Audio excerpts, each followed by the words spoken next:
வணக்கம் மக்களே, நம்ம சேனல்ல தொடர்ந்து ரிவ்யூஸ் தாங்க பார்த்துக்கிட்டு இருக்கோம். அந்த வகையில் இப்போ நம்ம எதை பற்றின ரிவ்யூ பார்க்க போகிறோம் அப்படின்னா, நம்ம கார்த்திக் கதையில் ஏப்ரல் 7 என்ன நடக்க போகுது அப்படிங்கிறத பற்றி தாங்க இந்த வீடியோவில் பார்க்க போகிறோம். ஸோ மறக்காமல் இந்த வீடியோவுக்கு லைக் பண்ணிக்கோங்க, நம்ம சேனலை சப்ஸ்கிரைப் பண்ணிவிட்டு பக்கத்தில் உள்ள பெல்லைக்கானையும் கிளிக் பண்ணி ஆல்னு செட் பண்ணிக்கோங்க. அப்போ தாங்க அடுத்து வீடியோஸ் போடும் பொழுது உங்களுக்கு நோட்டிஃபிகேஷன் வரும், தொடர்ச்சியாக பார்க்கலாம். சரி வாங்க வீடியோக்குள்ள என்ன நடந்துச்சு அப்படிங்கிறத நம்ம இப்போ பார்ப்போம்.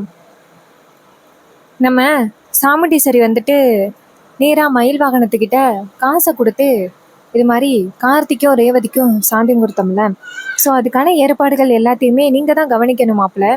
அதனால போயிட்டு தேவையான பொருட்கள் எல்லாத்தையும் வாங்கிட்டு வந்துருங்க அப்படின்னு சொல்லி மயில் வாகனத்தை அனுப்புகிறாங்க. மயில் வாகனம் என்ன பண்ணுறாருன்னா, நேராக பாட்டி பரமேஸ்வரிக்கு ஃபோன் பண்ணி, பாட்டி நான் எதுக்கு தெரியுமா நான் ஃபோன் பண்ணேன், இந்த மாதிரி அத்தை இருக்காங்கல்ல, கார்த்திக்கு ரேவதிக்கும் சாந்தி முகூர்த்த ஏற்பாடு ரெடி பண்ணுறாங்க. இதை கேட்டதும் பாட்டி ரொம்ப சந்தோஷப்படுறாங்க. என்னப்பா சொல்கிற? அப்போ மயில் வாகனம் சொல்கிறாரு, ஆமாம் பாட்டி, அத்தை இது எல்லாத்தையுமே சீக்கிரம் பண்ணுறது ரொம்ப நல்ல விஷயம் தானே, அதுக்காக தான் எல்லா பொருட்களும் வாங்குறதுக்காக கிளம்பிட்டேன். பாட்டி சொல்கிறாங்க, இங்கே பாருப்பா மயில் வாகனம், நீ வந்துட்டு பொருட்கள் வாங்குறதுக்காக எங்கேயும் போக வேண்டிய அவசியமே கிடையாது. அதான் நான் இருக்கேன்ன, எல்லா பொருளும் இங்கே தயாராக இருக்கு, நீ வா. இதை கேட்டதும் மயில் வாகனமும் அப்படியா பாட்டி, சரி அப்படின்னு சொல்லிட்டு நேராக மயில் வாகனம் ராஜராஜாவை பார்க்குறாங்க. ராஜராஜா மயில் வாகனத்துக்கிட்ட கேட்குறாரு, என்ன மாப்பிள்ள? மயில் வாகனம் சொல்கிறாரு, மாமா நான் இப்போ தான் வந்துட்டு பாட்டிக்கு ஃபோன் பண்ணேன், கார்த்திக்கும் ரேவதிக்கும் அத்தை சாந்தி முகூர்த்த ஏற்பாடு பண்ணுறாங்கன்னு சொன்னதோட பாட்டி ரொம்ப சந்தோஷப்பட்டு எல்லா ஏற்பாடுகளுக்கு நான் ரெடி பண்ணி தரேன் அப்படின்னு சொல்லி என்ன கூப்பிட்டுட்டாங்க. இதை கேட்டதும் ராஜராஜா சொல்றாரு, சரிங்க மாப்பிள்ள, அம்மா கூப்பிட்டுட்டாங்கன்னா நீங்க போயிட்டு வந்துருங்க. இது கேட்டதும் மயில் வாகனமும் நான் அங்கதான் போறேன் அப்படின்ட்டு கிளம்புறாரு. நேரா பரமேஸ்வரி பாட்டி வீட்டுக்கு போனதோட பரமேஸ்வரி மயில் வாகனத்தை பார்த்து, வாங்க மாப்பிள்ள, உங்களுக்காக தான் வெயிட் பண்ணேன். அப்ப மயில் வாகனம் சொல்றாரு, என்ன பாட்டி, இது மாதிரி ஏற்பாடுகள் எல்லாம் சீக்கிரம் பண்ணத்தோட நீங்க ரொம்ப சந்தோஷப்பட்டுட்டீங்க போல. பாட்டி சொல்றாங்க, சும்மாவா பின்ன, சாமுண்டீஸ்வரி இப்படி அவசர அவசரமா எல்லா ஏற்பாடுகளும் பண்ணுவா அப்படின்னு நான் எதிர்பார்க்கவே இல்லை. மயில் வாங்கணும் சொல்றாரு, நாங்க கூட எதிர்பார்க்கல பாட்டி, ஆனா இது எல்லாம் நல்லதுக்கு தானே. சரி, என்ன அப்படி கார்த்திகை ரேவதிக்கு வாங்கி வச்சிருக்கீங்க? பாட்டி சொல்றாங்க, இங்க வா காமிக்கிறேன் அப்படின்ட்டு நேரா வீட்டுக்குள்ள கூட்டிட்டு போயிட்டு பெரிய கட்டில் காமிக்கிறாங்க. பாட்டி சொல்றாங்க, இங்க பாருப்பா மயில் வாகனம், இது பரம்பரை கட்டில், இதை நீ கொண்டுட்டு போ. மயில் வாகனமும் சரிங்க பாட்டி அப்படின்னு சொல்லிட்டு அந்த கட்டில எடுத்துக்கிறாங்க. நேரா சாமுண்டீஸ்வரி வீட்டுக்கு வராங்க. அவங்க வந்ததோட சாமுண்டீஸ்வரி அந்த கட்டில பார்த்துட்டு, என்ன மாப்பிள்ளை இது, என்ன இதை கொண்டு வந்திருக்கீங்க?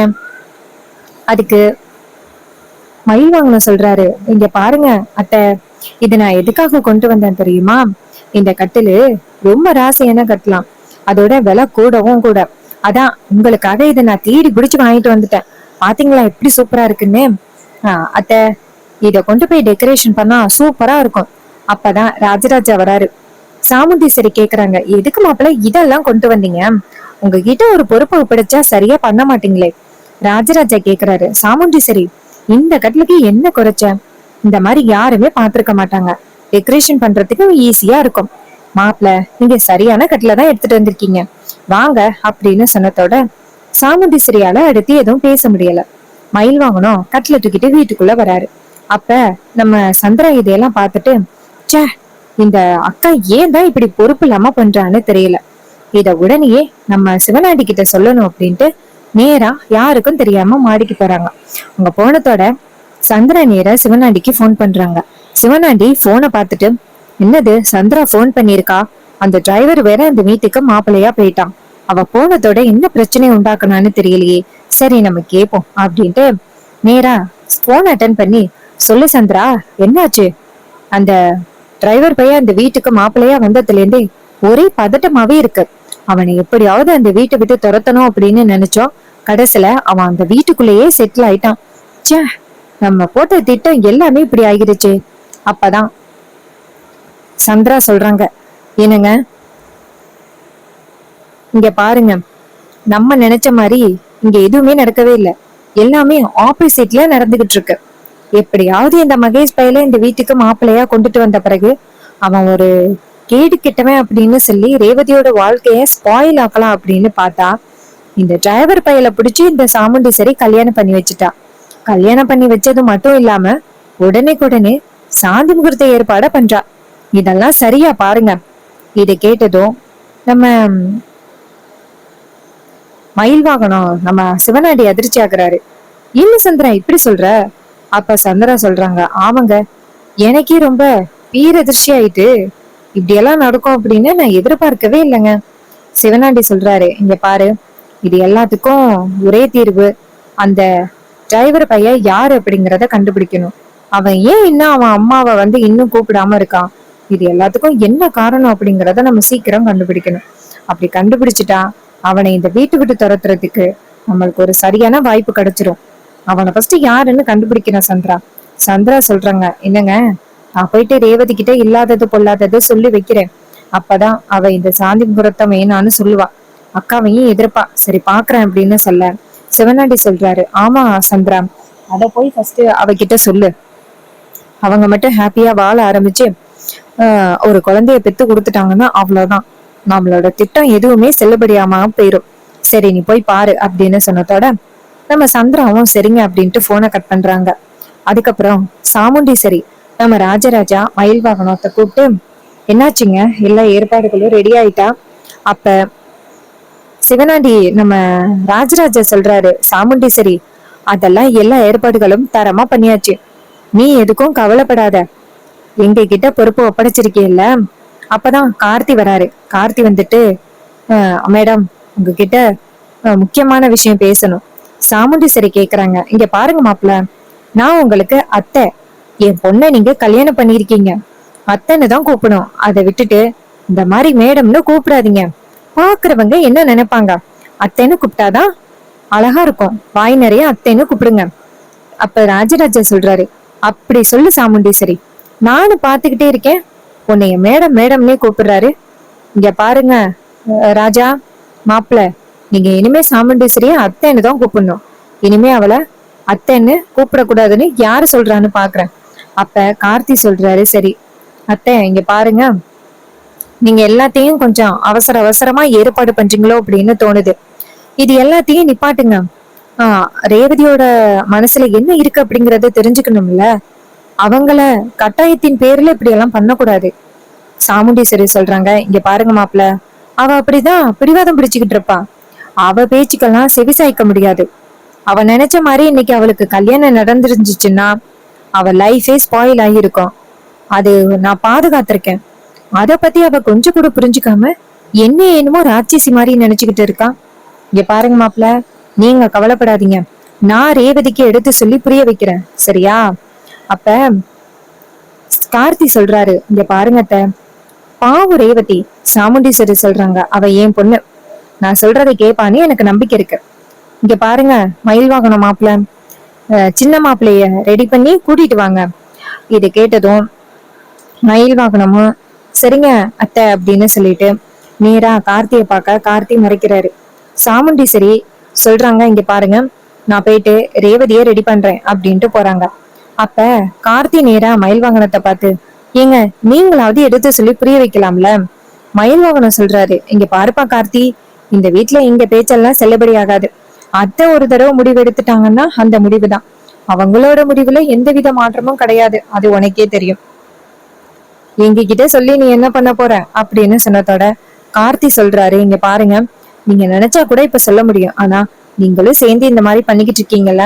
ராஜராஜா சொல்றாரு, மாப்பிள்ள, நீங்களும் ரேவதியும் சந்தோஷமா வாழ ஆரம்பிச்சாதான் இந்த குடும்பம் ஒண்ணு சேரும், ஞாபகம் வச்சுக்கோங்க. இதை கேட்டதும் கார்த்தி அமைதியா இருக்காரு. அதுக்கப்புறம் சாமுண்டீஸ்வரியை காமிக்கிறாங்க. சாமுண்டீஸ்வரி நேரா நம்ம ரேவதியை போய் பாக்குறாங்க. ரேவதி வந்துட்டு உட்கார்ந்து இருக்கும் பொழுது சாமுண்டீஸ்வரி ரேவதி கிட்ட போயிட்டு, ரேவதி என்ன இப்படியே இருக்க, உனக்கும் மாப்பிள்ளைக்கும் சாந்தி முகூர்த்த ஏற்பாடு ரெடி பண்ணியிருக்கேன், இப்படியே உட்கார்ந்துருக்க, ரோஹிணி ரேவதியை ரெடி பண்ணு. ரோஹிணி சொல்றாங்க, அம்மா இன்னமும் நீங்க இப்படி பண்றீங்க, நீங்க இந்த அளவுக்கு இப்படி எல்லாம் அந்த டிரைவர் ராஜாவுக்காக இப்படி எல்லாம் பண்ணுவீங்க அப்படின்னு நான் கொஞ்சம் கூட எதிர்பார்க்கவே இல்லை. அம்மா இதெல்லாம் ரொம்ப ஓவர். பாவம் ரேவதி, அவளுக்கு இந்த கல்யாணத்துல கொஞ்சம் கூட விருப்பமே இல்ல. கல்யாணத்துலயும் விருப்பம் இல்ல, இந்த டிரைவர் ராஜா பையல கல்யாணம் பண்ணதுலயும் விருப்பம் இல்ல. ஆனா நீங்க ஃபோர்ஸ் பண்ணி கல்யாணத்தை பண்ணி வச்சுட்டு இப்ப சாந்தி முகூர்த்த ஏற்பாடும் பண்றீங்க. ரேவதியோட மனசுல என்ன இருக்குன்னு கொஞ்சமாவது கேட்டீங்களா? அம்மா நீங்க இப்படி பண்ணுவீங்கன்னு நான் கொஞ்சம் கூட எதிர்பார்க்கவே இல்ல. ரேவதி பாவமா, ஏமா அவளை இப்படி கட்டாயப்படுத்துறீங்க? அம்மா, எங்களோட ப்ரையாரிட்டி தானே ஃபர்ஸ்ட் உங்களுக்கு முக்கியம். ஆனா நீங்க யாரோட பேச்சைய கேட்டுக்கிட்டு இதெல்லாம் பண்ணிக்கிட்டு இருக்கீங்களே. அதுக்கு சாமுண்டீஸ்வரி சொல்றாங்க, என்ன ரோகிணி, நான் நேத்தே சொன்னேன், ரேவதி கிட்ட கண்டதையும் சொல்லி அவ மனச குழப்பாதீங்கன்னு நான் ஆரம்பத்திலே எச்சரிச்சேன். அதை விட்டுட்டு இன்னும் அவ மனச போட்டு குழப்பிக்கிட்டே இருக்கீங்க. என்ன இதெல்லாம் அப்படின்னு கேட்க ரோகிணி சொல்றாங்க, அம்மா நாங்க எங்க சைடும் உள்ள நியாயத்தை தாம்மா சொன்னோம். என்னமா எங்களையும் நீங்க தப்பா நினைக்கிறீங்க? உங்களுக்கு எங்களை விட அந்த டிரைவரை தான் முக்கியமா? சாமுண்டீஸ்வரி சொல்றாங்க, நேத்தே சொல்லிட்டேன், அவரு இந்த வீட்டோட டிரைவர் கிடையாது, அவரு இந்த வீட்டோட மாப்பிள்ள, உனக்கு மாமா மர. அதனால நீ இனிமே அவரை இந்த மாதிரி எல்லாம் சொல்லக்கூடாது, மரியாதையோட நடத்து. அப்ப ரேவதி சொல்றாங்க, அம்மா அக்கா எனக்காக சப்போர்ட் பண்ணி பேசுறாங்க, ஆனா நீங்க என்ன அவங்கள பேசுறீங்க? அவங்க சொல்றதுல என்னமா நியாயம் இல்ல? கல்யாணம் நேத்து தான் முடிஞ்சிருச்சு, இப்படி உடனுக்குடனே சாந்தி முகூர்த்தி ஏற்பாடு பண்ணணும் அப்படின்னு அவசியமா? அம்மா என்ன கொஞ்சம் கூட நினைச்சு பார்க்கவே மாட்டேங்கிறீங்களே, ஏமா? அப்பதான் சாமுண்டேஸ்வரி சொல்றாங்க, ரேவதி உன் பேச்சையெல்லாம் கேட்டுக்கிட்டு இருந்தா இந்நேரம் உன் லைஃப் எப்படி போயிருக்கும்னு உனக்கு தெரியல. நீ சின்ன பொண்ணு மாதிரி பேசுற ரேவதி அப்படின்னு. நேரா ரேவதி கிட்ட, இங்க பாரு, இதுதான் சும்மா ஏதாவது சண்டை போட்டுக்கிட்டு பிரச்சனையை கூட்டாம, இதுதான் உனக்கு சாந்தி முகூர்த்தத்துக்கான புடவை, இத கட்டிக்கிட்டு வா அப்படின்னு சொல்லிட்டு அந்த புடவைய ரேவதியோட கையில கொடுத்துட்டு சாமுண்டீஸ்வரி வெளியில வராங்க. அப்பதான் சந்திரா இங்கேருந்து வராங்க. வந்துட்டு, பாத்தியா ரேவதி, என்ன நடக்குதுன்னு பாத்தியா? அந்த டிரைவர் பையன் அக்கா கிட்ட இப்படி எல்லாம் சொல்லி விட்டுட்டு ஒண்ணுமே தெரியாத மாதிரி நடிச்சுக்கிட்டு இருக்கான். இப்படி சாந்தி முகூர்த்தத்துக்கு கூட ஏற்பாடு பண்ணிட்டான் பத்தியா? நீ போய் அவனை நம்பினிய ரேவதி. ஆரம்பத்திலேருந்தே அவனை பத்தி நான் உன்கிட்ட எச்சரிச்சேன். ஆனா நீ இப்படி சாதாரணமா இருந்துட்டு கடைசி நேரத்துல இப்படி பண்ணியன்னா என்ன நியாயம்? உன்னால எதுவுமே பண்ண முடியாது ரேவதி. ரேவதி சொல்றாங்க, சித்தி அந்த டிரைவர் ராஜா இன்னும் என்னெல்லாம் திட்டமுறான் அப்படிங்கறத நானு பாக்குறேன். அம்மா சாந்தி முகூர்த்தத்துக்கு தானே ஏற்பாடு பண்ணிருக்காங்க, அந்த டிரைவர் பையில 4 கேள்வி கேட்காம நான் விட மாட்டேன் அப்படின்னு சொல்லிட்டு ரேவதி வந்துட்டு அந்த புடவைய கட்டிக்கிறாங்க. அப்போ ரோகிணி சொல்றாங்க, ரேவதி கவலைப்படாதே ரேவதி, நம்ம எப்படியாவது அந்த டிரைவர் ராஜாவை வீட்டை விட்டு துரத்திடலாம். அப்ப சாமுண்டீஸ்வரியோட சத்தம் கேக்குது, ரேவதி வரியா அப்படின்னு. இன்னொரு பக்கம் நம்ம மயில் வாகனமும் ராஜராஜாவும் கார்த்திய ரெடி பண்றாங்க. கார்த்தி சொல்றாரு, இங்க பாருங்க, எனக்கு இதுல கொஞ்சம் கூட உடன்பாடே இல்ல, ஏன் இப்படி பண்றீங்க? மயில் வாகனம் சொல்றாரு, மாப்பிள்ள நீங்க கல்யாணம் பண்ணது மட்டும் இல்ல, ஒரு குழந்தைய பெத்து சாமுண்டீஸ்வரியோட கையில கொடுத்தா மட்டும்தான் நம்ம குடும்பம் ஒண்ணு சேரும் மாப்பிள்ள. இங்க பாருங்க, ஒரு வருஷத்துல ஒரு நல்ல குழந்தையா பெத்து சாமுண்டீஸ்வரியோட கையில கொடுத்தீங்கன்னா அதுக்கப்புறம் சாமுண்டீஸ்வரி பகையெல்லாம் மறந்து நம்ம குடும்பத்தை ஒண்ணு சேர்த்துருவா, கவலைப்படாதீங்க. இதை கேட்டதும் மயில் வாகனம் சொல்றாரு, ஆமா மாமா, நீங்க சொல்றதும் சரிதான், கார்த்தி மாப்பிள்ள நாங்க சொன்னதை செய்யுங்க. கார்த்தி வந்துட்டு சொல்றாரு, நீங்க பாருங்க, நான் யாருங்கிற விஷயமே அத்தைக்கு தெரிய வந்துச்சுன்னா அது எவ்வளவு பெரிய பிரச்சனையாகும் அப்படிங்கிறது எனக்கு தான் தெரியும். என்னைய நம்பிக்கை துரோகின்னு சொல்ல போறாங்க, அதை நினைச்சாதான் எனக்கு மனசு வேதனையா இருக்கு. அதை பத்தி நீங்க யாரும் கொஞ்சம் கூட கவலைப்பட மாட்டேங்கிறீங்க அப்படின்னு சொல்ல ராஜராஜா சொல்றாரு, மாப்பிள்ள நாங்க எதுக்கு இருக்கோம், நாங்க பாத்துக்கிறோம், நீங்க கவலைப்படாம போங்க அப்படின்னு சொன்னதோட கார்த்தி வந்துட்டு நேரா ரூமுக்கு போறாரு. இன்னொரு பக்கம் சாமுண்டீஸ்வரி நேரா ரேவதிய பார்த்து, ரேவதி போயிட்டு சாமி கும்பிட்டோ அப்படின்னு சொன்னதோட ரேவதி போயிட்டு சாமி கும்பிட்டு வராங்க. சாமி கும்பிட்டு வந்த பிறகு சாமுண்டீஸ்வரி ரேவதிய பார்த்து, இங்க பாரு, இது எல்லாமே உன்னோட நல்லதுக்காக தான் பண்ணிக்கிட்டு இருக்கேன், நீ தயவு செஞ்சு அம்மாவை தப்பானவளா நினைக்காத அப்படின்னு சொல்லிட்டு நேரா ரேவதியை கூட்டிட்டு போறாங்க. கூட்டிட்டு போயிட்டு கார்த்தியோட ரூம்ல விடுறாங்க. அப்பதான் ரேவதி நேரா கார்த்தியை பார்க்க, அப்ப கார்த்தி நேரா ரேவதி கிட்ட வராரு. வந்ததோட ரேவதியை பார்த்து, இங்க பாருங்க, எனக்கு இதுல கொஞ்சம் கூட உடன்பாடே இல்லை, இது எல்லாமே உங்க அம்மாவோட ஏற்பாடு தான். அப்ப ரேவதி சொல்றாங்க, ஷாபாஸ், நல்லா நடிக்கிறிய, எதுவுமே தெரியாத மாதிரி. நீ எவ்வளவு பெரிய கேடி அப்படிங்கறது எனக்கு தெரியாதுன்னு நினைச்சியா? அத்தனை பேருக்கு முன்னாடி மகேஷ கொண்டு போய் கடத்தி வச்சுட்டு என் கழுத்துல தாலி கட்டியிருக்க. மத்தவங்க எல்லாரும் நம்பலாம் முட்டாள்தனமா நீ ரொம்ப நல்லவன் அப்படின்னு. ஆனா நான் என்னைக்குமே உன்னை நல்லவன்னு நம்பவே மாட்டேன். என் வாழ்க்கையோட முதல் எதிரியே நீதான். இவ்வளவு சீக்கிரமா வீட்டுக்குள்ள வந்துட்டு என் கழுத்துலயும் தாலி கட்டிட்டு என் கூட சேர்ந்து குடும்பம் நடத்தலாம் அப்படின்னு நினைச்சிட்டு இருக்கியா? நான் யாரு அப்படிங்கிறத இன்னும் கொஞ்ச நாள்ல காமிக்கிறேன். இத்தனை நாளும் நீ அமைதியா சாதாரண ரேவதியை தான் பார்த்துருப்ப. இனிமே நீ வேற ரேவதிய பார்ப்ப. என் வாழ்க்கையில வெறுத்த முதல் ஆளு நீதான். இனிமே என் கண்ணிலேயே முழிக்க கூடாது நீ. இங்க பாரு, அம்மா சொன்ன ஒரு காரணத்துக்காக தான் நான் இங்க வந்தேன். இல்லைன்னா நான் இங்க வந்திருக்கவே மாட்டேன். கண்டிப்பா உன்னை இந்த வீட்டை விட்டு துரத்தி அடிச்சுட்டு மறு வேலை பாக்குறேன் அப்படின்னு ரேவதி சொல்ல, கார்த்தி சொல்றாரு, இங்க பாருங்க, எனக்கும் இங்க வரணும் அப்படின்னு கொஞ்சம் கூட ஆசையே கிடையாது. ஆனா உங்க அம்மாவோட விருப்பத்தின் பேர்ல தான் நான் இப்படியெல்லாம் சரின்னு சொன்னேன். எனக்கு மற்றபடி கொஞ்சம் கூட விருப்பமே இல்லை. ஞாபகம் வச்சுக்கோ ரேவதி, நான் இந்த குடும்பத்துக்காக எதுக்காக வந்திருக்கேன் அப்படிங்கிற விஷயம் உனக்கு தெரிய வந்துச்சுன்னா கண்டிப்பா நீ என் மேல கோவப்பட மாட்ட. அப்ப ரேவதி சொல்றாங்க, இந்த குடும்பத்துக்குள்ள நீ எதுக்காக வரப்போற? எங்க அம்மா கிட்ட உள்ள சொத்து எல்லாத்தையுமே எடுத்துக்கிறதுக்காக தான் இந்த வீட்டுக்குள்ள வந்திருப்ப.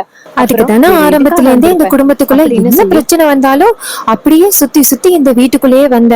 இப்ப புரியுதே நீ எப்படிப்பட்டவன் அப்படின்னு சொன்னதோட செம்மையா கோவப்படுறாரு கார்த்தி. இங்க பாருங்க மேடம், நான் ஒன்னும் உங்க சொத்துக்காக வரல. இன்னும் கொஞ்ச நாள்ல நான் எதுக்காக இந்த வீட்டுக்குள்ள வந்திருக்கேன் அப்படிங்கிறது உங்களுக்கு தெரிய வரும். ஆனா இப்ப அதை நான் சொல்ல முடியாத சூழ்நிலையில இருக்கேன். நீங்க கண்டிப்பா ஒரு நாள் புரிஞ்சுப்பீங்க அப்படிங்கிறது எனக்கு தெரியும், சரியா? ஆனா இப்போதைக்கு எனக்கு உங்க கூட சேர்ந்து வாழணும் அப்படிங்கிற ஆசையெல்லாம் எனக்கு இல்லை அப்படின்னு சொல்லிட்டு கார்த்தி போறாரு. அப்ப ரேவதி நினைக்கிறேங்க, சரியான ஆள். புள்ளையும் கிள்ளி விட்டுட்டு தொட்டியும் ஆட்ட வைக்கிறதா இதான் கதைன்னு நல்லா தெரியுது. இவன் சரியான ஆளு. இவன் நல்லா ஏமாத்தி வீட்டுக்குள்ள வந்திருக்கான் சொத்தை எடுத்துக்கிறதுக்காக. இவங்க அம்மாவை பார்த்தாலே தெரியுது 5க்கும் 10க்கும் பிச்சை எடுக்கிறவங்க அப்படின்னு. ஆனா இவன் என்னமோ பெரிய கோடீஸ்வர மாதிரி பேசுறான். இவன் இந்த வீட்டுக்குள்ள ஏதோ ஒரு காரணத்துக்காக வந்திருக்கானா, இன்னும் கொஞ்ச நாள்ல அந்த காரணம் எதுன்னு தெரியுமா? நல்லா என்ன ஏமாத்துறான், இவனை நான் சும்மா விட மாட்டேன் அப்படின்னு சொல்லி நம்ம ரேவதி செம்ம கோவப்படுறாங்க. நம்ம மயில் வாங்கினவ ராஜராஜாவும் பேசிக்கிறாங்க, மாப்பிள்ள இன்னும் கொஞ்ச நாள்ல நம்ம கார்த்தி மாப்பிள்ள ஒரு குழந்தைய பெத்து கொடுத்துருவாரு. அதுக்கப்புறம் சாமுண்டீஸ்வரியோட வாயை அடைச்சிருவோம் அந்த பிள்ளை. எப்படியா இருந்தாலும் சாமுண்டீஸ்வரி குழந்தை பிறந்துருச்சு, இனிமே நம்மளால எதையுமே வேணான்னு சொல்ல முடியாது, நம்ம குடும்ப ஒத்துமையா இருக்கட்டும் அப்படின்னு நினைக்க போறா அப்படின்ட்டு ரொம்ப ஹாப்பியா இருக்காங்க. நம்ம ரேவதி என்னைக்கு கார்த்தி ஏத்துப்பாங்க, அதுவும் கார்த்திக்கு 2வது கல்யாணம் அப்படின்னு தெரிஞ்சா நம்ம ரேவதி என்ன நினைப்பாங்க, இன்னும் என்னெல்லாம் ட்விஸ்ட் அண்ட் டர்ன்ஸ் நடக்க போகுது அப்படிங்கிறது எல்லாமே அப்கமிங் எபிசோடுல நம்ம வெயிட் பண்ணி பார்க்கலாம். சோ இதே மாதிரி இன்னுமே எபிசோட்ஸா பார்க்கணும் அப்படின்னா மறக்காம நம்ம சேனலை சப்ஸ்கிரைப் பண்ணிக்கோங்க. இன்னும் 1 லேக்குக்கு கொஞ்சம் தான் இருக்கு. ஸோ எல்லாரும் சப்ஸ்கிரைப் பண்ணி உங்களுடைய ஆதரவை கொடுங்க. ஸோ இதே மாதிரி அடுத்த வீடியோல பார்க்கலாம். தேங்க்ஸ் ஃபார் வாட்சிங்.